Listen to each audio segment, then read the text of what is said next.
Assalamualaikum warahmatullahi wabarakatuh. Hari ini Ibu Enda akan menjelaskan tentang materi dasar desain bagian-bagian busana. Kompetensi dasarnya adalah 1. Menerapkan bagian dan bentuk busana. Yang kedua adalah membuat gambar bagian dan bentuk busana. Tujuan pembelajaran hari ini adalah peserta didik mampu menjelaskan bagian-bagian busana. Peserta didik diharapkan mampu menggambar bagian-bagian busana. Adapun bagian-bagian busana ada 6, yaitu garis leher, kerah, lengan, manset, saku, dan belahan. Apa yang dimaksud dengan garis leher? Garis leher merupakan bentuk pakaian yang terletak di sekitar leher atau biasa disebut sebagai tanda garis leher. Macam-macam bentuk garis leher. 1. Garis leher bulat. Garis leher bulat bentuknya hanya melingkar bulat mengelilingi leher. Kemudian garis leher segitiga atau V, garis yang bentuknya seperti huruf V.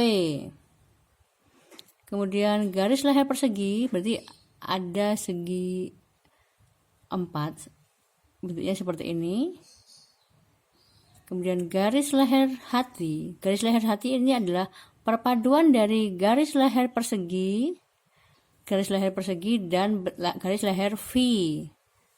Kemudian garis leher U. Ini adalah kalau garis leher bulat hanya sekitar leher saja, kalau U dia lebih menjorok ke bawah. Bentuknya seperti huruf U.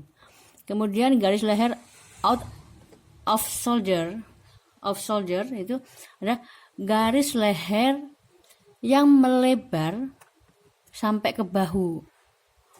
Jadi dia tidak sekitar leher saja, tapi dia sampai ke bahu garis lehernya. Kemudian macam-macam lagi adalah variasi garis leher. Garis leher halter seperti ini. Kemudian ada sambungan ke bawahnya yang mencekek pada leher.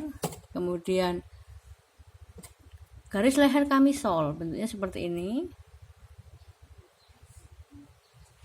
Kemudian dan garis leher strapless. Strapless ini posisinya dia tidak ada yang di leher, tapi dia langsung ke bagian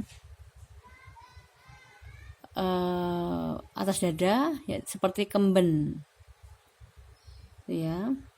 Kemudian garis leher oval. Garis leher oval ini seperti kain yang ditumpuk-tumpuk gitu, seperti sehelai kain yang digunting serong, di-draping pada bagian depan. Harus dibuat dengan bahan yang lembut supaya jatuh. Kemudian garis leher decollete. Ini garis lehernya hampir sama dengan bentuk V, tapi dia lebih rendah. Kalau V sampai dari sini, kalau V pas leher di sini. Kalau oval dia lebih jauh, jatuh ke bahu, terus turun ke bawah. Kemudian berikutnya adalah kerah. Kerah adalah tambahan potongan kain yang digunakan untuk menyelesaikan garis leher. Macam-macam kerah yaitu clerical.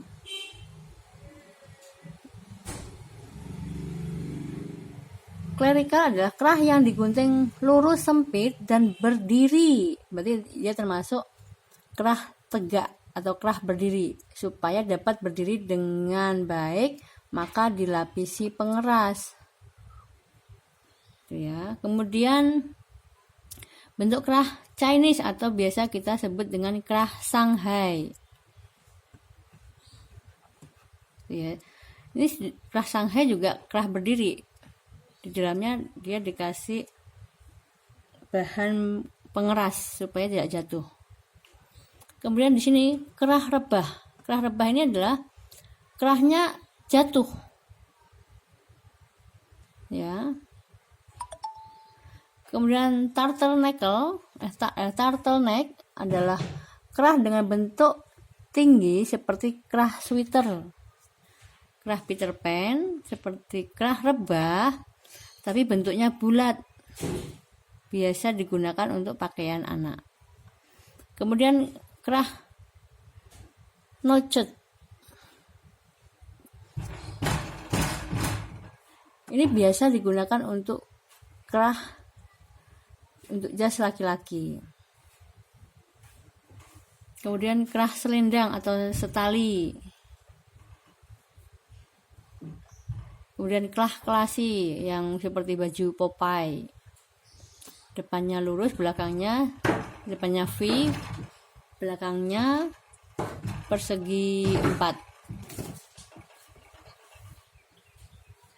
Kemudian kerah lepel, ini juga bentuk dari seperti kerah rebah ya. Kemudian kerah bib, kemudian kerah cape atau cap, kerah berta seperti ini, kemudian scarf seperti kain ditaruh di leher gitu aja.